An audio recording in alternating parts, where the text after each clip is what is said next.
It's a short, throwaway line in an area that's easy to miss. Neely's Bar isn't a location the player has to enter to proceed through Silent Hill 2. It contains a clue as to how to move forward, but it isn't a requirement of the game. The player can easily stumble upon the way forward by themselves and miss this small location. The phrase, "There was a hole here, it's gone now," has taken on a life of its own, capturing the imagination of Silent Hill fans years after the game's release. What does it mean? Why is it there? There are no concrete answers, as is true of so much of Silent Hill lore, but as always, there are hints and clues that can point us towards possible interpretations. The location the message is found in is Neely's Bar, a small one-room building that is all but ruined. The furniture is gone, the walls boarded up and covered in newspaper, implying this place was likely closed down and shuttered ages ago. The choice of the name Neely stands out as interesting. The Silent Hill wiki theorizes it as a reference to a H.P. Lovecraft story, which is possible, but there's another possibility. As a name, it's theorized that Neely is a variation on the Irish Cornelia and the Hebrew Neela. Neela is a girl's name which means closing or locking. It's a name taken from a Jewish tradition called Nelia, the concluding service of Yom Kippur.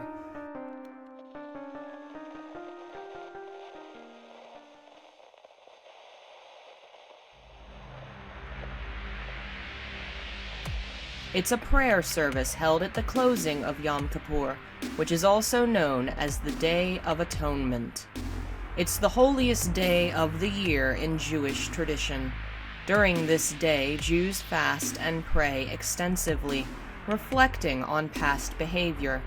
It's the last day of what is called the High Holy Days, a period between Rosh Hashanah and Yom Kippur in which Jews attempt to amend their behavior and seek forgiveness before God makes the final judgment. The hope is that by the end of Yom Kippur, God will have forgiven them their wrongdoings. Nelia is the last prayer of the last day, the final moment before forgiveness or possibly damnation. It is the locking, that closing that implies your fate has been sealed. It's not far-fetched to make this connection, as we've already seen multiple connections to Jewish tradition in Silent Hill 2. The game opens with 2 Jewish quotes from the Tanakh. It includes multiple references to Kabbalah, or Jewish esotericism, and the themes of guilt, redemption, punishment, and judgment by a holy figure are all heavily associated with Jewish traditions. This is just one more small connection. That Neely's is a bar is a telling statement about James. A few times in the game, he mentions a habit of heavy drinking. Examining the bar in Heaven's Night leads him to think of how he drinks to get away from pain and loneliness. He mentions that he and Mary drank in the bar in the Lakeview Hotel. Bars are often called watering holes in the West, and the mention of a hole here being gone could refer to the fact that Neely's Bar, a watering hole, is no longer in business. Masahiro Ito, Silent Hill 2's art director, mentioned on Twitter his belief the hole being gone was a reference to the fact that James no longer has anywhere to hide. Given he admits to a propensity to hiding from sorrow in drink, it's a fair interpretation. He states in Heaven's Night he doesn't need to drink right now because he has something he has to do. He's no longer hiding from his pain and is working on earning forgiveness. This also ties into the name Neely and its role as a locking point. James is in his high holy days, working on repenting and improving his behavior. But he will soon enter the sealing moment when his fate will be written. Essentially, the player's choices seal what ending James receives.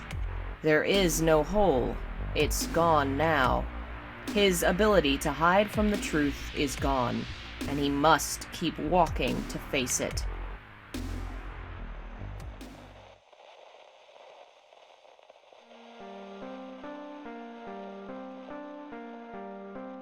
The writing in the bar resembles writing found in other places in town. For one, there's a motorhome in town which contains a note that tells the player to go to Neely's bar and has a similar writing style. One word is written entirely in capitals with very rounded characters. It's the same style as the message on the wall, where the word hole is fully capitalized, and the letters are very round. There's writing on the keys that's found later as well. It says Woodside Apartment in a rounded style similar to earlier notes. There's no one in Neely's bar, which perhaps implies whoever was waiting eventually left or was joined by the person they were waiting for. The clues seem to imply the person left alone, however. In the bar, the player finds a map with markings that lead to the path through the apartments and the key that's needed to move forward. It's possible the person from the motorhome awaited someone here, then, unable to wait any longer, gave them a clue as to where they were going. When James follows this clue, he finds a dead body. The people or persons involved in this particular scenario seem to have failed their attempt to escape town.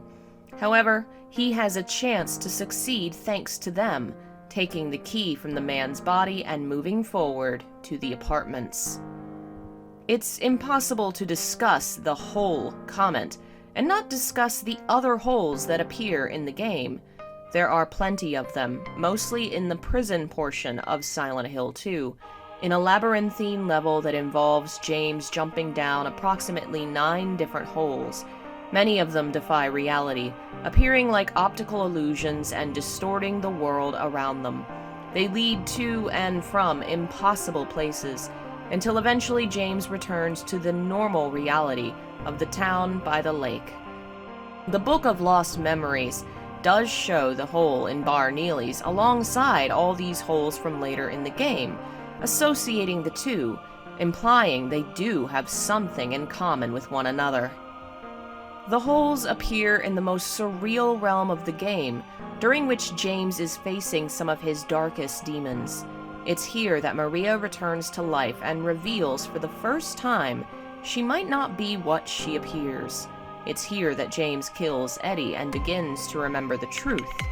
Here that Angela faces the monster that appears like her father, and here that Pyramid Head is casually sauntering around, and his hidden domain can be found within. The holes are entrances to another world, a likely reference to Alice in Wonderland, a series which begins with just such a hole. The Book of Lost Memories states Alice as an influence on the series and specifically mentions the story is one in which Alice falls down a deep hole and loses her way. The holes are associated with the surreal and unreal, with the subconscious, and the Book of Lost Memories confirms this. It theorizes that perhaps the holes are entrances to the abyss of the heart, seen only by those who bear the weight of misdeeds. In this light, the holes can be seen as gateways to the truth James has been repressing, to another reality that shows the darkest part of his heart. Perhaps earlier in the game, the hole that was gone wasn't gone, but simply wasn't seen, because at that point, James had yet to realize just how much he was hiding from himself, still convinced Mary was alive.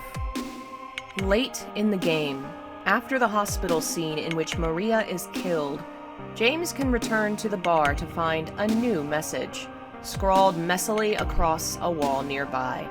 At first, it appears very different from the "there was a hole here" message. The writing is messier and stretched, as if it was dripping blood.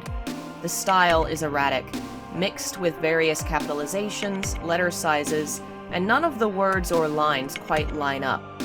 But the rounded letters, the words written in full capitals, are still there. It seems as if the same person from earlier wrote this message. But as we've said, it's likely that person died. The map that leads to the question mark leads to a body with a key. The key was likely the mysterious question.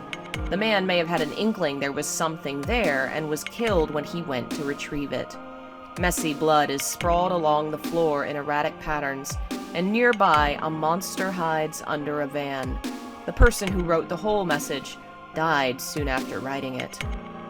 But here, we have the same style of message written in the same place as the first note. The person is dead, but clearly not gone.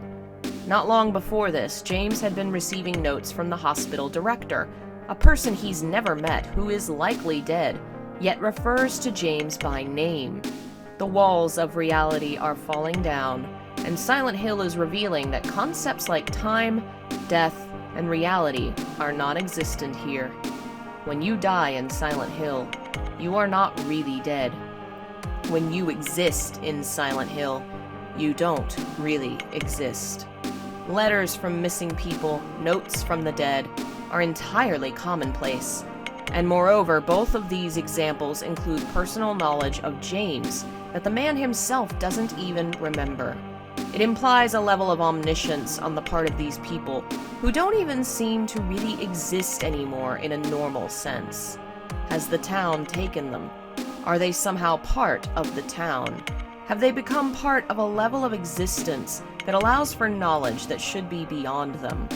It's an almost Buddhist take on existence, in which a person becomes a being that only sees and hears, beyond the physical. But it's turned into what seems like a horrid nightmare, in which a person is trapped in hell and forced to experience others' sins and sufferings. In Silent Hill 3, the motif of the hole will continue in a new way. The holes are often ovular, and the last one in the game is ripped apart, implying the horrific physical agonies of birth. The game is centered upon pregnancy, so it's understandable the theme would change. But at its heart, it hasn't really. The hole as a womb, as the fertile earth of the world, ties to Silent Hill 2 as well. The game is about learning who James is, the real truth of him, descending into his mind to what is hidden. Many traditions the world over, including esoteric Judaism and Buddhism, imagine that nothingness is the highest level of the mind and the identity of the self or God. Not because we as people or God as a deity are nothing, but because they are like nothing else, completely undefinable. They are nothing. In Kabbalah, God is Ein Sof, endless, a God that exists outside of or before any kind of physical manifestation, an existence that negates anything we understand as existence because it has no thought, no word, no desire, no action. Buddhism has the concept of anatta, not self, used to define what is and isn't the self through the use of negation. This concept of nothing has long been used to define our spiritual origin. In Greek myth, the world originated in chaos, but the word meant something different to them. The term referred to the nothingness of the womb, the fertile blackness that can create anything. Since it is nothing, anything can come of it. The womb is nothingness, and the womb is a hole. And so the hole that enters into nothingness specifically represents our beginning, our birth from the darkness we've all forgotten, implying James is, in a way, being reborn. James jumps into about 9 holes in the game, including through his own open grave and down through the floor of a morgue, facing his own mortality, his own nothingness. He returns to the womb, to the deepest part of him, facing some of the darkest parts of Silent Hill 2, stripping back the artifice to reveal the truth. These 9 holes themselves may be referential to Aztec myth, in which a person who dies is subjected to a trial that involves surviving 9 separate hell realms, each connected by a kind of tunnel or hole in space. Descending would eventually lead to the lowest level, where one's reward was the negation of existence, to become nothing. Thank you for listening to this week's Silent Hill Symbolism. It's likely future episodes will be published every 2 weeks, as I'd like to have the time to really delve into the research and make them as good as they can be, as well as to begin to research other games and stories just as heavily. If you like what I do and want to support it, please consider becoming a member through Patreon or YouTube, buying my books on Silent Hill through my website, or you can commission an episode. This episode's topic was chosen by Robert B.